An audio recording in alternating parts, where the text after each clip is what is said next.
Welcome to Chelsea Sport Update. Please subscribe, like, share and comment. How will Chelsea line up without Hakim Ziyech? Frank Lampard has tools to cope without top creative force. Frank Lampard cited injuries to Hakim Ziyech and Callum Hudson-Odoi as evidence of how quickly his Chelsea squad could become stretched. In truth, the absence of the wingers for at least 2 weeks has only highlighted the depth of talent at his disposal. Lampard is without a recognised right winger for Saturday's trip to Everton, yet he goes into the game at Goodison Park with a wealth of options to fill the void. Indeed, there would be no guarantee of Hudson-Odoi getting the call, even if he hadn't pulled up in training with a strained hamstring.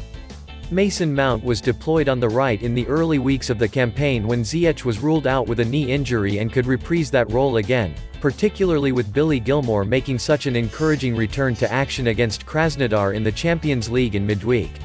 But Mount's impressive form as part of a midfield three means it is unlikely Lampard would want to disrupt an area of his team that has performed so effectively. While Kai Havertz and Mateo Kovacic have been swapped around on the right of the central trio, Mount has largely remained a constant on the left. If any of the midfielders are to be moved into an advanced position, Havertz is the likelier option, having produced a promising display in that role on Tuesday. Lampard's earlier experimentations with the German as a number 10 were abandoned as Chelsea's balance left them susceptible at the back in the opening weeks of the campaign, with Havertz switching to a number 8 role. But it was his attacking qualities that shone during his time at Bayer Leverkusen and convinced Chelsea to pay £71 million for him in the summer. It's notable that his 4 goals for Chelsea all came during that period when playing further forward. Havertz looked comfortable running towards the box against Krasnodar to offer a reminder of that early season form. But Lampard, who this week claimed Havertz was destined to become one of the world's best players, seems determined to persist with him as a more orthodox midfielder, which has given greater balance to his team. Getting him more accustomed to that role could be the priority, which would leave Timo Werner to operate on the right, as he did to impressive effect against Leeds after Ziyech's departure last week. The German's speedy break set up Christian Pulisic to score Chelsea's third late on. Pulisic is fit, which means he can take up his position on the left, with Olivier Giroud or Tammy Abraham central and Werner right.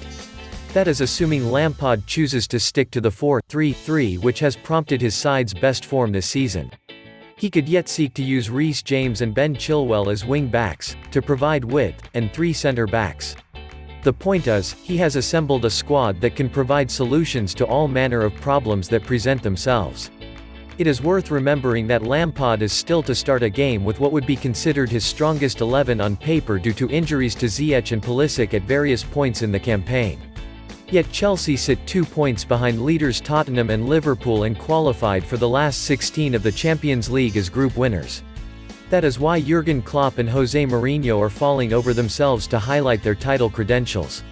The loss of Ziyech, in particular, robs Lampard of his most creative force. But in the short term, he has the tools to get by. Please subscribe, like, share and comment. Thanks for watching.